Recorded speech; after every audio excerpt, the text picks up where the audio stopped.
ನಮಸ್ಕಾರ ಸ್ನೇಹಿತರೆ. ಇಂದಿನ ಈ ವಿಡಿಯೋದಲ್ಲಿ ನಾವು ಕರ್ನಾಟಕದ ವೀರಗಾಥೆ, ಇತಿಹಾಸ ಮತ್ತು ಭವ್ಯ ಕೋಟೆಗೆ ಪ್ರಸಿದ್ಧವಾದ ಚಿತ್ರದುರ್ಗ ಜಿಲ್ಲೆಯ ಬಗ್ಗೆ ಸಂಪೂರ್ಣ ಮಾಹಿತಿ ತಿಳಿದುಕೊಳ್ಳೋಣ. ಮಾಹಿತಿ ಇಷ್ಟವಾದರೆ ದಯವಿಟ್ಟು ಒಂದು ಲೈಕ್ ಕೊಟ್ಟು ಚಾನೆಲ್ ಸಬ್ಸ್ಕ್ರೈಬ್ ಮಾಡಿ. ಚಿತ್ರದುರ್ಗ ಜಿಲ್ಲೆ ಕರ್ನಾಟಕದ ಮಧ್ಯಭಾಗದಲ್ಲಿದೆ.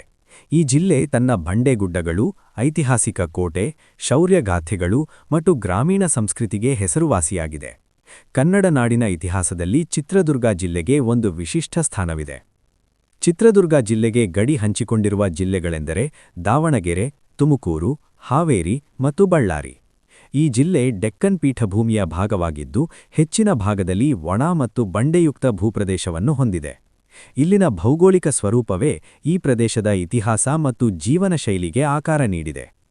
ಚಿತ್ರದುರ್ಗ ಜಿಲ್ಲೆಯ ಇತಿಹಾಸ ಬಹಳ ಪ್ರಾಚೀನವಾಗಿದೆ. ಈ ಪ್ರದೇಶದಲ್ಲಿ ಚಾಲುಕ್ಯರು, ಹೊಯ್ಸಳರು ಮತ್ತು ವಿಜಯನಗರ ಸಾಮ್ರಾಜ್ಯದ ಆಳ್ವಿಕೆ ನಡೆದಿರುವುದು ಇತಿಹಾಸದಿಂದ ತಿಳಿದುಬರುತ್ತದೆ. ನಂತರ ಈ ಪ್ರದೇಶವನ್ನು ನಾಯಕರು ಅಂದರೆ ಪಾಳೆಗಾರರು ಆಡಳಿತ ನಡೆಸಿದರು. ಇವರಲ್ಲಿ ಮದಕರಿ ನಾಯಕರು ಚಿತ್ರದುರ್ಗದ ಇತಿಹಾಸದಲ್ಲಿ ಅತ್ಯಂತ ಪ್ರಮುಖ ಸ್ಥಾನ ಹೊಂದಿದ್ದಾರೆ. ಚಿತ್ರದುರ್ಗ ಎಂದರೆ ಮೊದಲಿಗೆ ನೆನಪಾಗುವುದು ಚಿತ್ರದುರ್ಗ ಕೋಟೆ. ಈ ಕೋಟೆ ಸುಮಾರು 2000 ವರ್ಷಗಳ ಇತಿಹಾಸ ಹೊಂದಿದೆ ಎಂದು ಹೇಳಲಾಗುತ್ತದೆ. ಬೃಹತ್ ಬಂಡೆಗಳ ಮಧ್ಯೆ ನಿರ್ಮಿಸಲಾದ ಈ ಕೋಟೆ 7 ವೃತ್ತಾಕಾರದ ಗೋಡೆಗಳು, ಅನೇಕ ದ್ವಾರಗಳು ಮತ್ತು ಒಳಕೋಟೆಗಳ ಮೂಲಕ ನಿರ್ಮಾಣವಾಗಿದೆ. ಕೋಟೆಯ ರಚನೆ ನೋಡಿದರೆ ಶತ್ರುಗಳನ್ನು ತಡೆಹಿಡಿಯಲು ಎಷ್ಟು ಚತುರತೆಯಿಂದ ಯೋಜನೆ ಮಾಡಲಾಗಿತ್ತು ಎಂಬುದು ತಿಳಿದುಬರುತ್ತದೆ. ಚಿತ್ರದುರ್ಗ ಕೋಟೆಯ ಇತಿಹಾಸದಲ್ಲಿ ಒನಕೆ ಓಬವ್ವ ಅವರ ಶೌರ್ಯಗಾಥೆ ಕನ್ನಡಿಗರಿಗೆ ಸದಾ ಹೆಮ್ಮೆಯ ವಿಷಯ.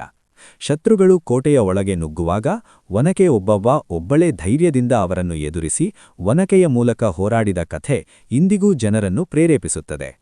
ಓಬವ್ವನ ಕಿಂಡಿ ಇಂದು ಕೂಡ ಆ ಶೌರ್ಯದ ಸಾಕ್ಷಿಯಾಗಿ ನಿಂತಿದೆ.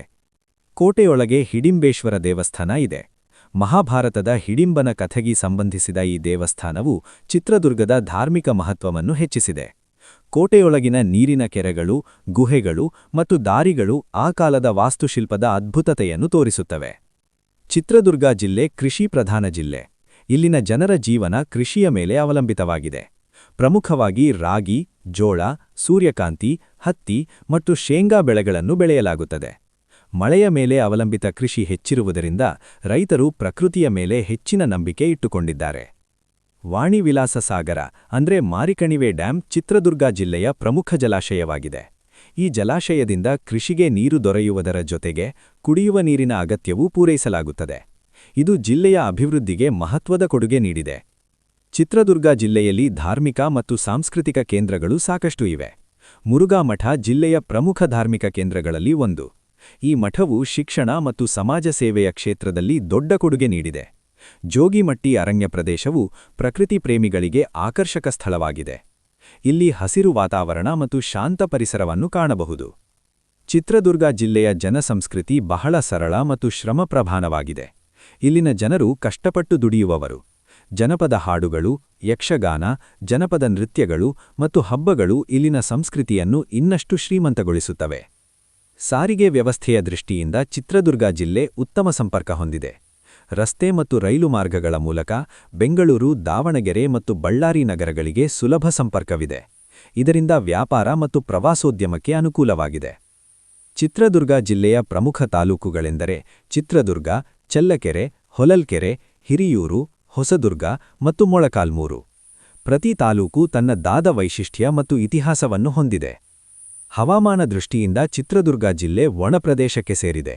ಮಳೆ ಪ್ರಮಾಣ ಕಡಿಮೆ ಇರುವುದರಿಂದ ನೀರಿನ ಸಂರಕ್ಷಣೆ ಅತ್ಯಂತ ಅಗತ್ಯವಾಗಿದೆ.